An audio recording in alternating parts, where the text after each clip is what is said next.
ये बात उस समय की है जब धृतराष्ट्र, पांडु और विदुर के लालन पालन का भार भीष्म के ऊपर था। तीनों पुत्र बड़े होने पर विद्या अध्ययन के लिए भेजे गए। धृतराष्ट्र बल विद्या में, पांडु धनुर्विद्या में तथा विदुर धर्म और नीति में निपुण हुए।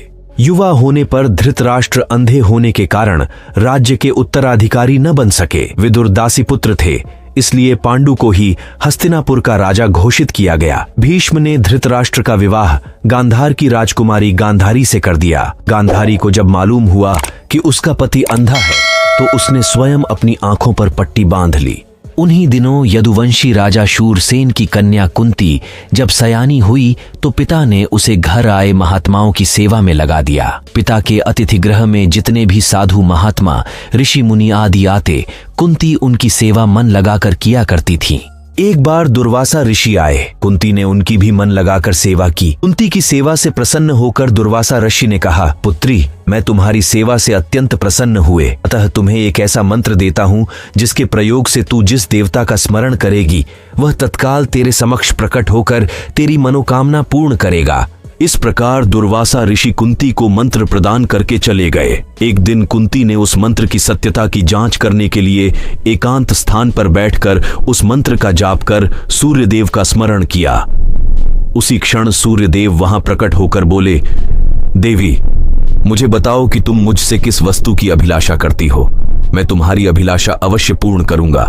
इस पर कुंती ने कहा, हे देव, मुझे आपसे किसी भी प्रकार की अभिलाषा नहीं है। मैंने तो केवल मंत्र की सत्यता परखने के लिए ही उसका जाप किया है। कुंती के इन वचनों को सुनकर सूर्यदेव बोले, हे कुंती, मेरा आना व्यर्थ नहीं जा सकता। मैं तुम्हें एक अत्यंत पराक्रमी तथा दानशील पुत्र प्रदान करता हूँ। इतना कहकर सूर्यदेव अंतर्ध्यान हो गए। कुंती ने लज्जावश यह बात किसी से नहीं कह सकी। समय आने पर उसके गर्भ से कवच कुंडल धारण किए एक पुत्र उत्पन्न हुआ। कुंती ने उसे एक मंजूषा में रखकर रात्रि बेला में गंगा में बहा दिया। वह बालक बहता हुआ उस स्थान पर पहुंचा जहां पर धृतराष्ट्र का सारथी अधिरथ अपने अश्व को गंगा नदी में जल पिला रहा था। उसकी दृष्टि कवच कुंडलधारी शिशु पर पड़ी। अधिरथ निसंतान था, इसलिए उसने बालक को अपने छाती से लगा लिया और घर ले जाकर उसे अपने पुत्र के जैसा पालने लगा। उस बालक के कान अति सुंदर थे, इसलिए उसका नाम कर्ण रखा गया। कुमार अवस्था से ही कर्ण की रुचि अपने पिता अधिरथ के समान रथ चलाने की बजाय युद्ध कला में अधिक थी। कर्ण और उसके पिता अधिरथ आचार्य द्रोण से मिले, जो कि उस समय युद्ध कला के सर्वश्रेष्ठ आचार्यों में से एक थे। द्रोणाचार्य उस समय कुरु राजकुमारों को शिक्षा दिया करते थे। उन्होंने कर्ण को शिक्षा देने से मना कर दिया, क्योंकि कर्ण एक सारथी पुत्र था और द्रोण केवल क्षत्रियों को ही शिक्षा दिया करते थे। द्रोणाचार्य की असम्मति के उपरांत कर्ण ने परशुराम से संपर्क किया, जो कि केवल ब्राह्मणों को ही शिक्षा दिया करते थे। कर्ण ने स्वयं को ब्राह्मण बताकर परशुराम से शिक्षा का आग्रह किया। परशुराम ने कर्ण का आग्रह स्वीकार किया और कर्ण को अपने समान ही युद्ध कला और धनुर्विद्या में निष्णात किया। कर्ण को उसके गुरु परशुराम और पृथ्वी माता से श्राप मिला था। कर्ण की शिक्षा अपने अंतिम चरण पर थी। एक दोपहर की बात है, गुरु परशुराम कर्ण की जंघा पर सिर रखकर विश्राम कर रहे थे। कुछ देर बाद कहीं से एक बिच्छू आया और उसकी दूसरी जंघा पर काटकर घाव बनाने लगा। गुरु का विश्राम भंग ना हो, इसलिए कर्ण बिच्छू को दूर ना हटाकर उसके डंक को सहता रहा। कुछ देर में गुरु जी की निद्रा टूटी और उन्होंने देखा कि कर्ण की जांघ से बहुत रक्त बह रहा है। उन्होंने कहा कि केवल किसी क्षत्रिय में ही इतनी सहनशीलता हो सकती है कि वह बिच्छू डंक को सह ले, ना कि किसी ब्राह्मण में। और परशुराम जी ने उसे मिथ्या भाषण के कारण श्राप दिया कि जब भी कर्ण को उनकी दी हुई शिक्षा की सर्वाधिक आवश्यकता होगी, उस दिन वह उसके काम नहीं आएगी। कर्ण, जो कि स्वयं ये नहीं जानता था कि वह किस वंश से है, ने अपने गुरु से क्षमा मांगी और कहा कि उसके स्थान पर यदि कोई और शिष्य भी होता तो वो भी यही करता। यद्यपि कर्ण को क्रोधवश श्राप देने पर उन्हें पछतावा हुई, पर वे अपना श्राप वापस नहीं ले सकते थे।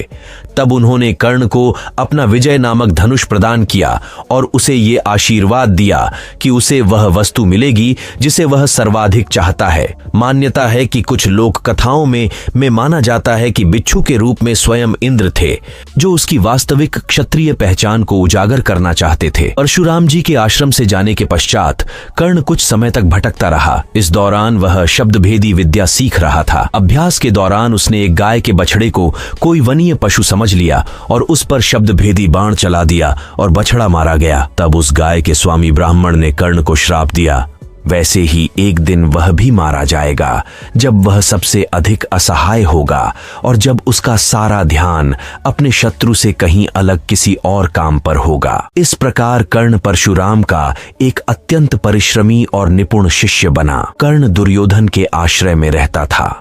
गुरु द्रोणाचार्य ने अपने शिष्यों की शिक्षा पूरी होने पर हस्तिनापुर में एक रंगभूमि का आयोजन करवाया। रंगभूमि में अर्जुन विशेष धनुर्विद्या युक्त शिष्य प्रमाणित हुआ। अभी कर्ण रंगभूमि में आया और अर्जुन द्वारा किए गए कर्तव्यों को पार करके उसे द्वंद्व युद्ध के लिए ललकारा।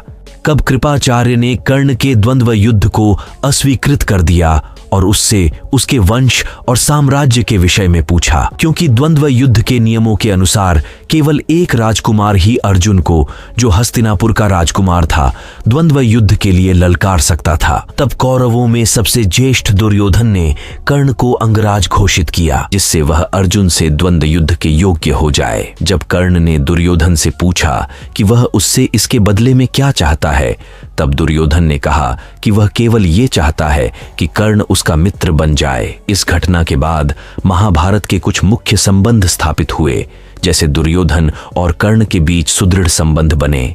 कर्ण और अर्जुन के बीच तीव्र प्रतिद्वंद्विता और पांडवों तथा कर्ण के बीच वैमनस्य। कर्ण दुर्योधन का एक निष्ठावान और सच्चा मित्र था। यद्यपि वह बाद में दुर्योधन को खुश करने के लिए द्यूत क्रीड़ा में भागीदारी करता है, लेकिन वह आरंभ से ही इसके विरुद्ध था। कर्ण शकुनी को पसंद नहीं करता था और सदैव दुर्योधन को यही परामर्श देता कि वह अपने शत्रुओं को परास्त करने के लिए अपने युद्ध कौशल और बाहुबल का प्रयोग करे, न कि कुटिल चालों का। जब लाक्षागृह में पांडवों को मारने का प्रयास विफल हो जाता है, तब कर्ण दुर्योधन को उसकी कायरता के लिए डांटता है और कहता है कि कायरों की सभी चालें विफल ही होती हैं, और उसे समझाता है कि उसे एक योद्धा के समान कार्य करना चाहिए और उसे जो कुछ भी प्राप्त करना है उसे अपनी वीरता द्वारा प्राप्त करे। चित्रांगद की राजकुमारी से विवाह करने में भी कर्ण ने दुर्योधन की सहायता की थी। अपने स्वयंवर में उसने दुर्योधन को अस्वीकार कर दिया और तब दुर्योधन